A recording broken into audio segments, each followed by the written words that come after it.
Mesdames, Messieurs, bonsoir et merci d'être à l'écoute de Sen Radio. Au sommaire, le dossier Souleymane Teliko, le ministre de la Justice, ne dispose pas de pouvoir pour décider du sort d'un magistrat traduit devant le tribunal de ses pairs, précise le premier président de la Cour suprême. Il en appelle à la responsabilité de tous les acteurs du système judiciaire.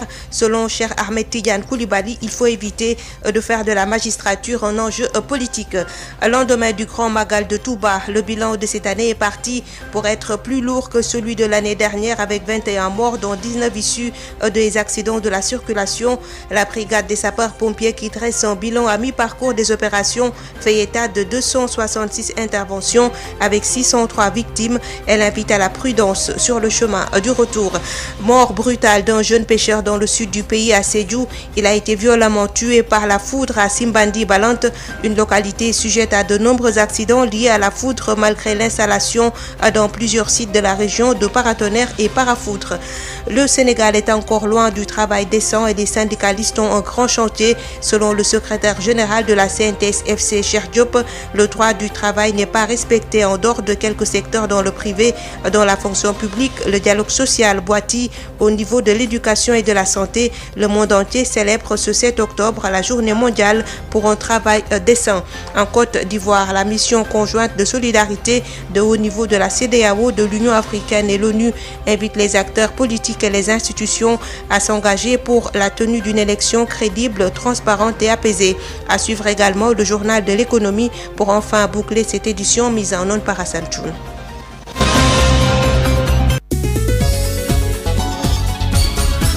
Marie-Rosalie Ndiaye. Les sapeurs-pompiers ont effectué 266 interventions et de nombre 603 victimes, 21 morts déplorés dont 19 par accident.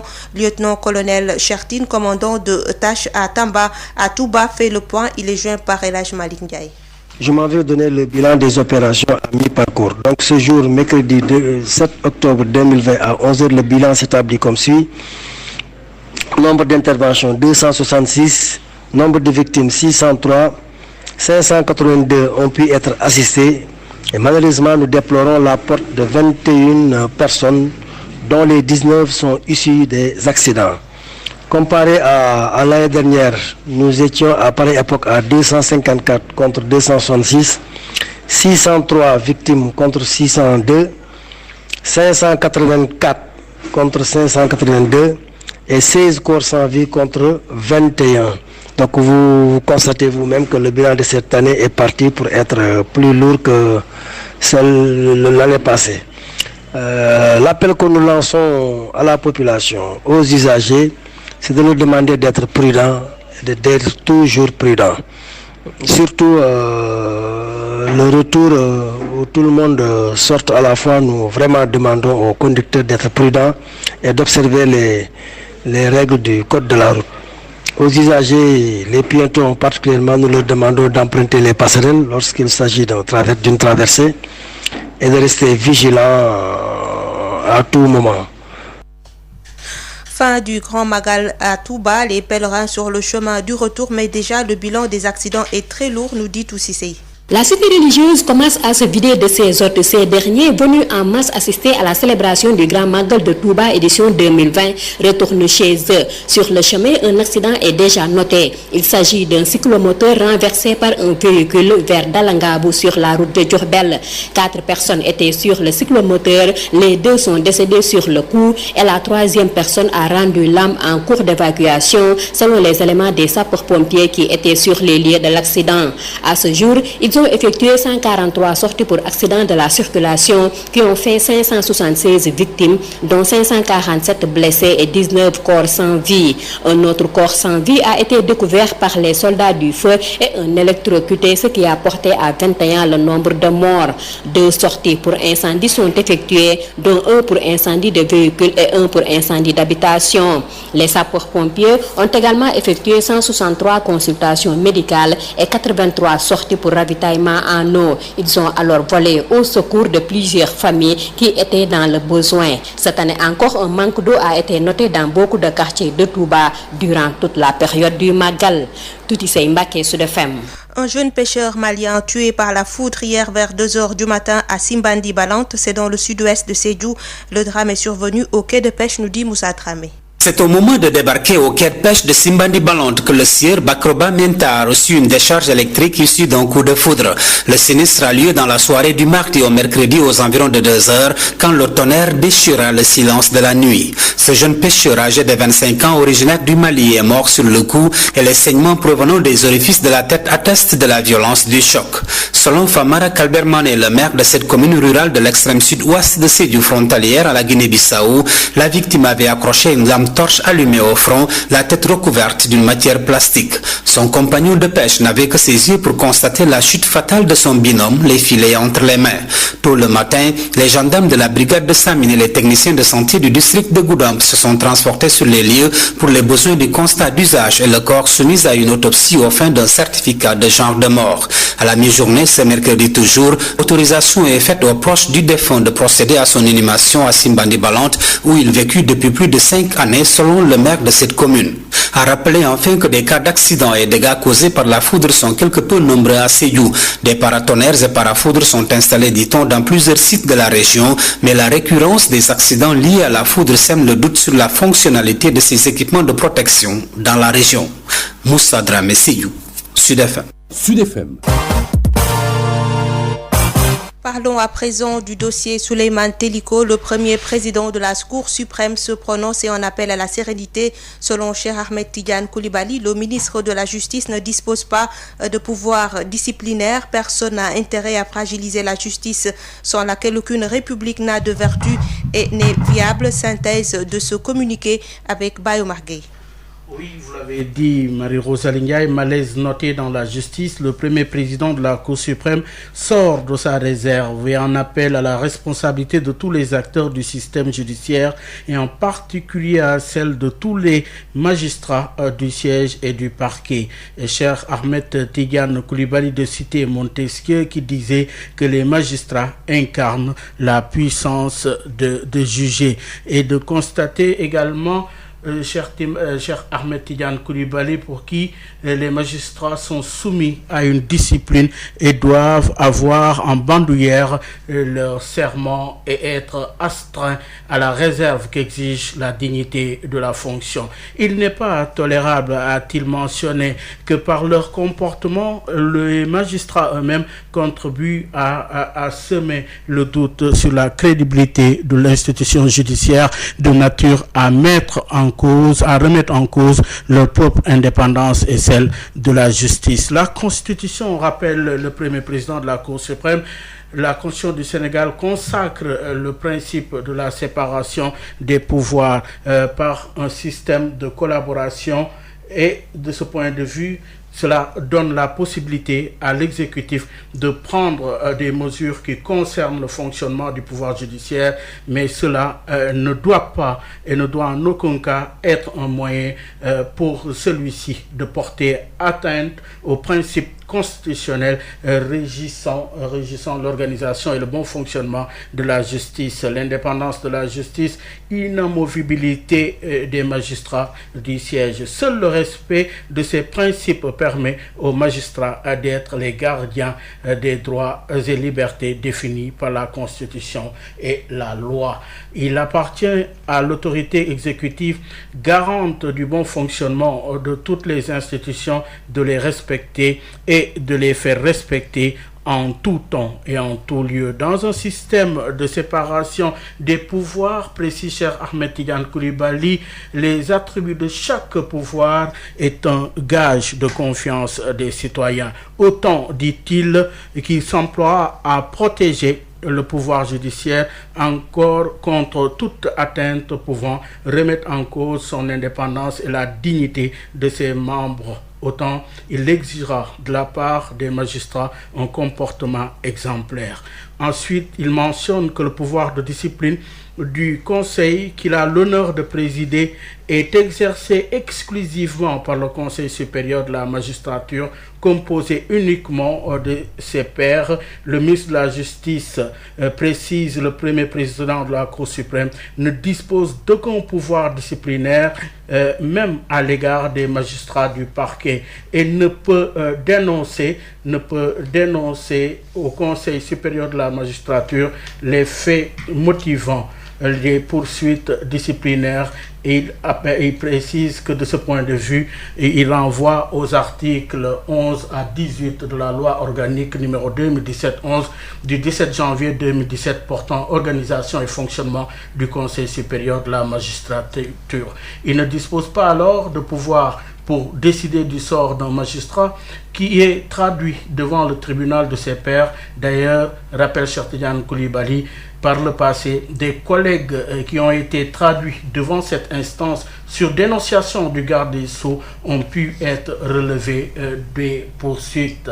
Il faut éviter de faire de la magistrature un enjeu politique. Et Cheikh Ahmed Tidiane Coulibaly de finir pour rappeler que la figure du juge peut changer, comme la justice peut être marquée par des périodes d'incertitude, mais aucun d'entre eux n'a intérêt à fragiliser cette institution sans laquelle aucune république n'a de vertu et n'est viable. Merci beaucoup, Bayo Marguerite. Vous venez d'écouter la synthèse du communiqué du premier président de la Cour suprême qui se prononce sur le dossier Souleymane Teliko. Il en appelle à la sérénité. Selon Cheikh Ahmed Tidiane Coulibaly, le ministre de la Justice ne dispose pas de pouvoir disciplinaire. Personne n'a intérêt à fragiliser la justice sans laquelle aucune république n'a de valeur et n'est viable. Journée mondiale pour un travail décent. La fonction publique, notamment la santé et l'éducation, sont les secteurs les plus impactés. Au niveau de la PSC du journal Le Soleil, les conditions de travail sont déplorables, mais les syndicalistes continuent de jouer leur rôle. Vous entendrez Cheikh Diop, secrétaire général de la CNTS-FC, qui sera notre invité en fin d'édition. Toujours pas de reprise des activités dans le secteur de la musique, les acteurs dans l'attente du document officiel, un arrêté qui devrait être rendu public depuis mercredi, mais ce n'est toujours pas le cas. Pendant ce temps, le secteur étouffe, les musiciens rencontrent de sérieuses difficultés. Le président de l'association des métiers de la musique alerte. Cette situation peut entraîner un manque à gagner de 24 milliards. Daniel Gomez est joint par Babacar Samb. La semaine dernière, on était encore en attente de l'arrêté du gouverneur à partir du moment où le ministre de l'Intérieur a validé l'ouverture des petites salles et que le ministre de la Santé avait validé le protocole sanitaire. Donc, ils nous ont assuré à partir du ministère de la Culture que ça a été passé en revue le mardi dernier et que le gouverneur devait signer un arrêté. Et malheureusement, jusqu'au moment où je vous parle, l'arrêté, en tout cas, on n'a pas connaissance d'un arrêté qui a été publié. Voilà. Et c'était vraiment dommage parce que c'est des artistes forts de ces informations avaient commencé leur programmation. Bon, certains ont pu jouer, mais par exemple, au niveau de Saly, la gendarmerie est descendue et a arrêté toute manifestation, justement parce qu'il n'y avait pas cet arrêté qui était signé alors que les autorités ont donné leur aval. Mais comme c'est un aval verbal, on n'a aucune version officielle concernant en tout cas la suite à donner à cet arrêté. On a déjà fait un état des lieux déjà 3 mois de la pandémie. On avait bien dit qu'on avait des artistes qui jusqu'à présent étaient dans une précarité sombre, à savoir qu'il y en avait qui vendaient leurs instruments, d'autres qui étaient déguerpis de leur maison pour non-paiement de loyer. C'est un drame social véritable. Et puis un père de famille qui n'arrive pas à faire face à ses charges. Vous avez eu même des cas de divorce. Maintenant, sur le secteur économique, on le sait. On avait dit que si on continuait comme ça, on allait partir jusqu'à au moins 24 milliards de pertes d'ici la fin de l'année pour le secteur. Depuis 3 jours, l'eau ne coule pas des robinets aux unités 7, 9, 10 et 11 des parcelles assainies. Les habitants de ces localités sont obligés de se rabattre sur les bornes fontaines pour trouver le liquide précieux. Odile Minkilan.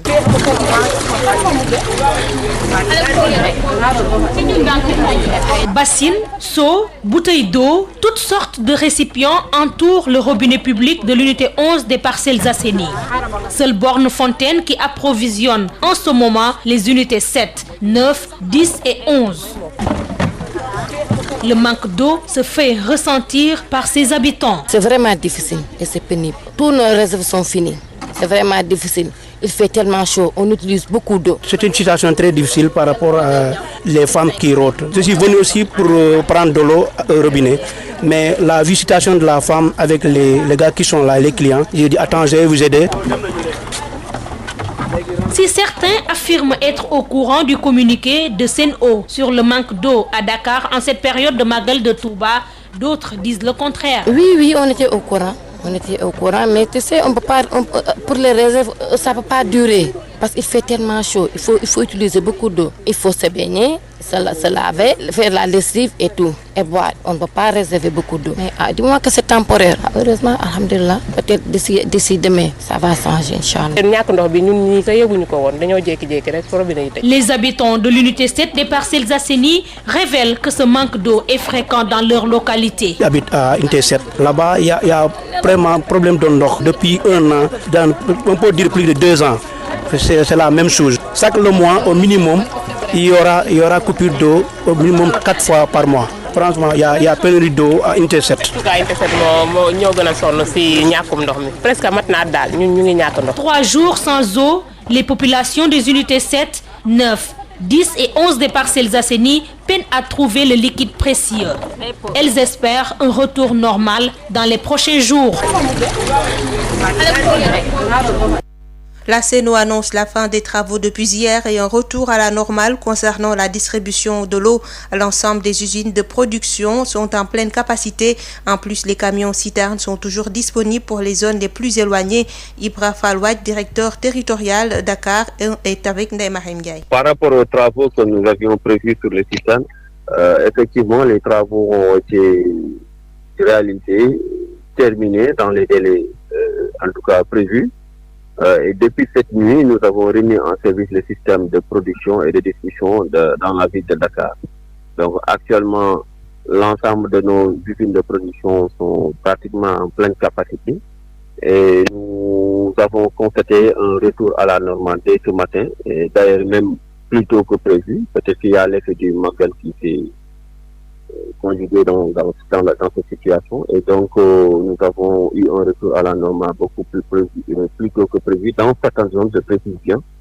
Et voilà, nous accompagnons cette remise en service avec toujours nos flottes de camions citernes pour les zones qui seront les derniers à être alimentées, c'est-à-dire les zones les plus élevées ou bien les zones les plus éloignées.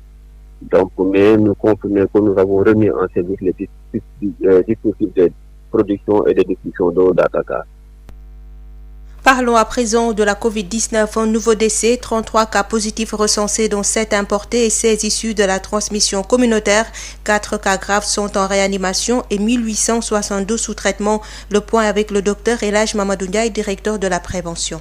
Sur 1042 tests réalisés, 33 sont revenus positifs, soit un taux de positivité de 3,17%. Les cas positifs sont répartis comme suit. Nous avons 10 cas contacts suivis par nos services, 7 cas importés enregistrés au niveau de l'aéroport international Blaise Diagne de Diass et 16 cas issus de la transmission communautaire répartis entre Tivaouane 3, Dakar Plateau 2, Guinguinéo 1, Ouagougnay 1, Pikine 1, Saraya 1, Scat Urbam 1. 62 patients hospitalisés ont été contrôlés négatifs et déclarés guéris. 4 cas graves sont pris en charge dans les services de réanimation. Un décès a été enregistré ce mardi 6 octobre 2020. À ce jour, 15 174 cas ont été déclarés positifs, dont 12 998 guéris, 313 décédés et donc 1862 patients sous traitement. Le ministère de la Santé et de l'Action sociale présente ses condoléances à la famille éplorée et souhaite un prompt rétablissement aux patients encore retenus dans nos services. Après avoir bénéficié de 7 km de route dans le cadre de Promoville, le maire de Passy réclame une nouvelle route reliant la commune aux autres localités de l'arrondissement de Toubacouta. C'est pour faciliter l'acheminement des produits agricoles. Pape Adama Cissé au micro de Ngor Sarr. Nous attendons, dans le cadre du programme Promoville, 7 km de route. Ces 7 km vont enfin permettre à Passy de sortir des inondations. Parce que Passy est une zone d'inondation. C'est accompagné d'un assainissement et nous attendons incessamment que l'AGEROUTE puisse lancer l'appel d'offres dans ce sens. Et à la faveur également de l'élargissement de la route nationale 9 de Fatick à Passy, qui est une composante du pont de Foundiougne. Cet élargissement va venir élargir aussi l'entrée de Passy, lui donner des trottoirs et permettre également une meilleure circulation des personnes et des biens. Passy va être le carrefour qui permet d'aller plus rapidement en Gambie et plus rapidement en Casamance en contournant Kaolack. Donc cela passe également par un appui. Donc nous attendons que l'État du Sénégal puisse préparer Passy à jouer ce rôle de carrefour, comme Diamniadio est en train d'être préparé à être un peu le carrefour de dispatching pour aller dans l'intérieur du Sénégal. J'avais demandé ici au président de la République, après l'avoir remercié évidemment de réhabiliter la RN5 qui est une route de Senghor, en lui disant que pour une fois qu'on a un fils du terroir qui est président de la République, ça n'arrive pas souvent. Il serait bon pour le souvenir et pour le développement que l'on se souvienne que cette route est une route Macky Sall.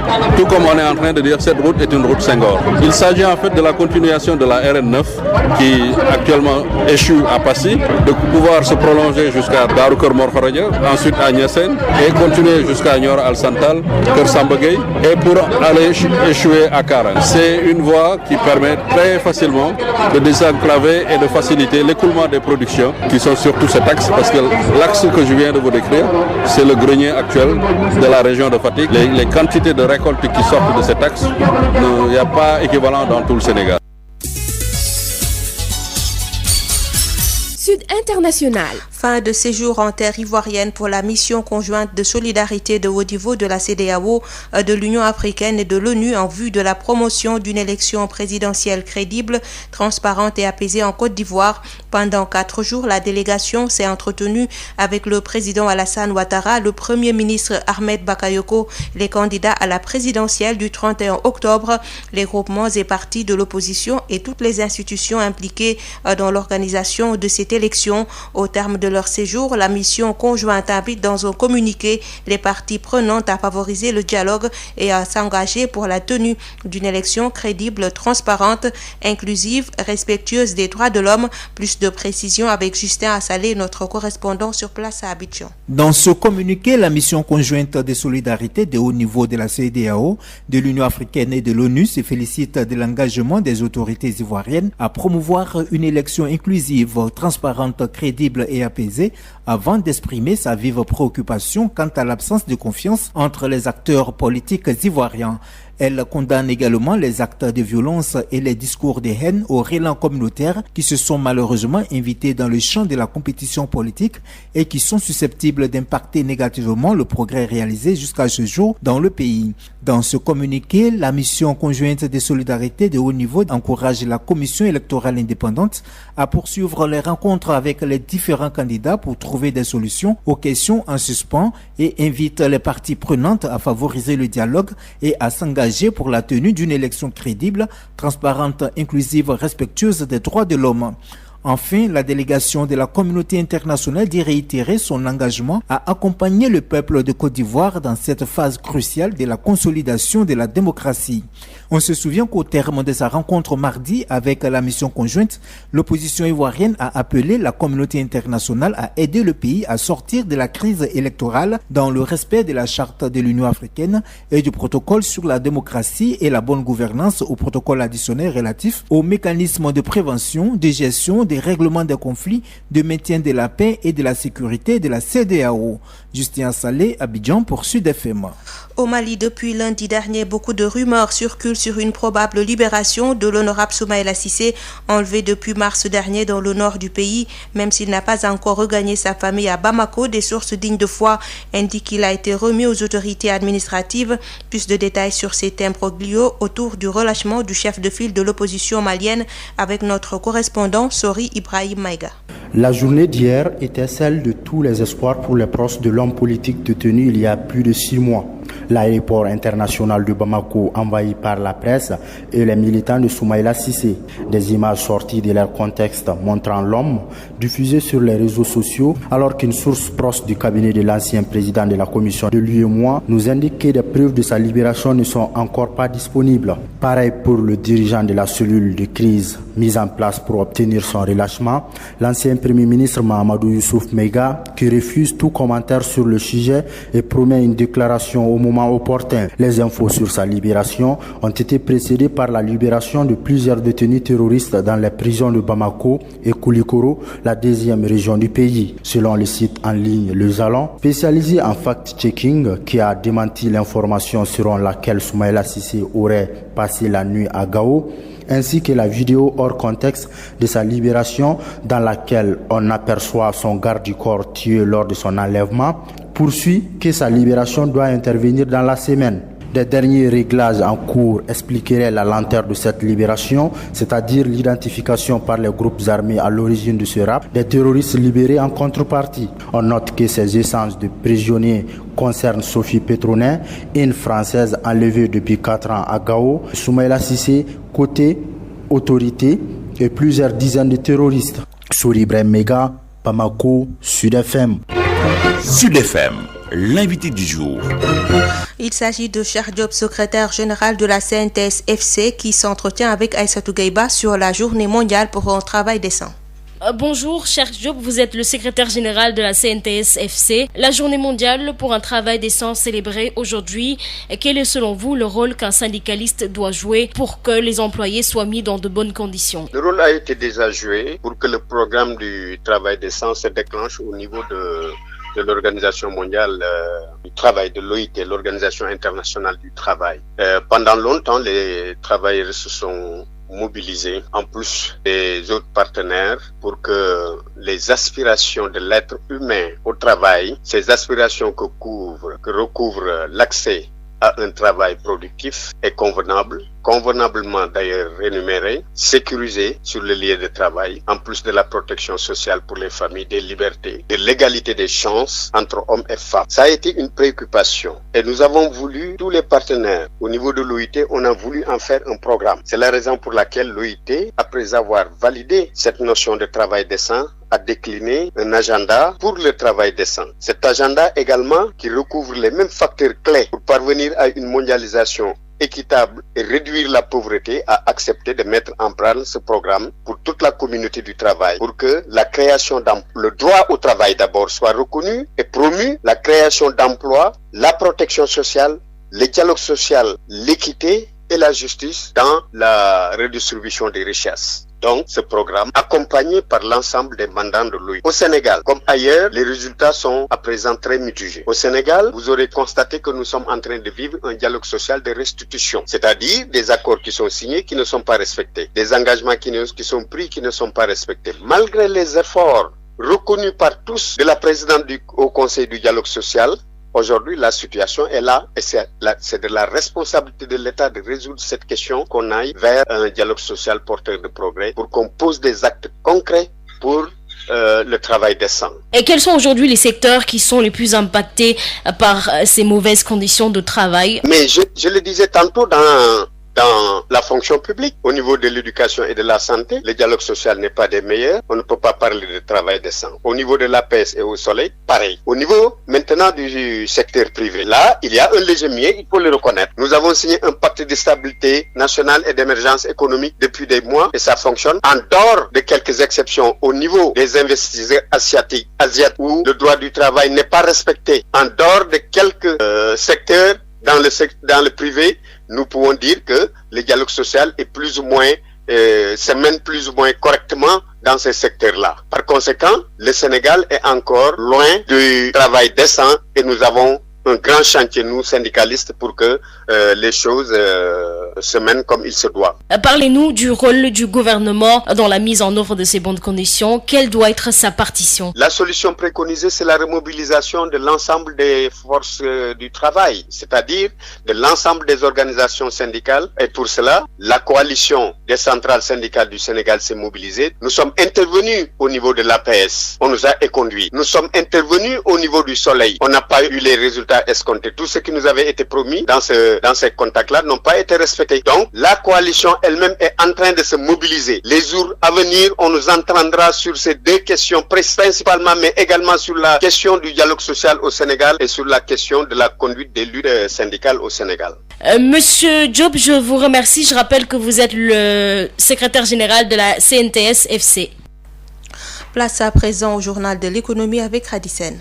Bienvenue dans ce journal de l'économie. Le Grand Magal de Touba a été une occasion pour les éleveurs d'écouler tout leur bétail. Pas d'invendu pour tous les éleveurs qui étaient à Touba, selon Ismaël Sow, président de la Maison des éleveurs du Sénégal. Malgré la pandémie de Covid-19, tout s'est bien passé pour eux. On l'écoute. Ça nous fait peur depuis le début parce que nous pensons que le Magal ne déroule pas comme ça parce qu'on pensait que il y aura des barrages pour le Magal 2020, mais heureusement, l'information que j'ai reçue, toutes de mes représentants au niveau des Magal, ils m'ont informé que vraiment tous les animaux amenés à Touba vraiment sont vendus. Il n'y a rien qui reste actuellement parce qu'il y avait hier aussi des Mauritaniens qui sont arrivés à Touba avec des bovins, des ovins, des chameaux, mais tout s'est vendu. Même au niveau de Thiès et Hambourg aussi, c'est moi qui l'ai vérifié personnellement.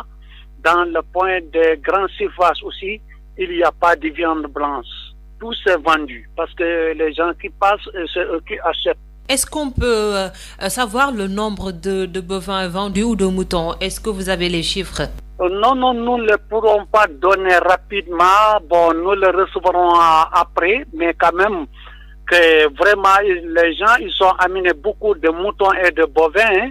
Il y en a beaucoup de moutons vendus avec la fête des Tabasques, mais tous les gens sont partis à Magal. Mais vraiment l'information que j'ai reçue et les ai vérifiées aussi, vraiment que tout s'est vendu. Pas de chiffres pour le moment sur le nombre de têtes vendues, mais on peut retenir que 3153 bovins, 8345 ovins ont été recensés dans les différents points de regroupement des animaux par le service régional de l'élevage. C'est tout pour aujourd'hui.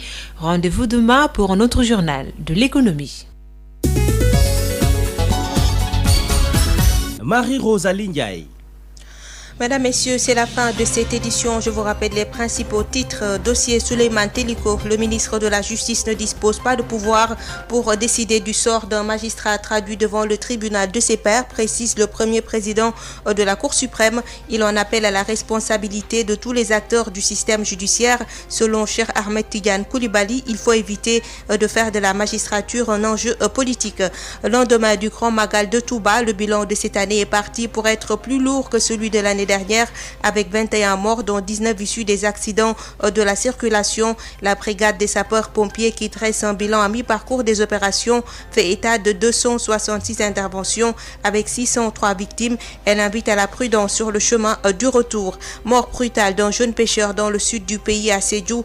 Il a été violemment tué par la foudre à Simbandi Balante, une localité sujette à de nombreux accidents liés à la foudre, malgré l'installation dans plusieurs sites de la région de paratonnerre et parafoudre. Le Sénégal est encore loin du travail décent et les syndicalistes ont un grand chantier. Selon le secrétaire général de la CNTS-FC, Cheikh Diop, le droit du travail n'est pas respecté en dehors de quelques secteurs, dont le privé. Dans la fonction publique, le dialogue social boitille au niveau de l'éducation et de la santé. Le monde entier célèbre ce 7 octobre la journée mondiale pour un travail décent. Mise en onde de ce 18h assurée par Hassan Choun. Merci de nous avoir suivis. Votre rubrique Sud Fiscalité, c'est tout de suite avec Radicène.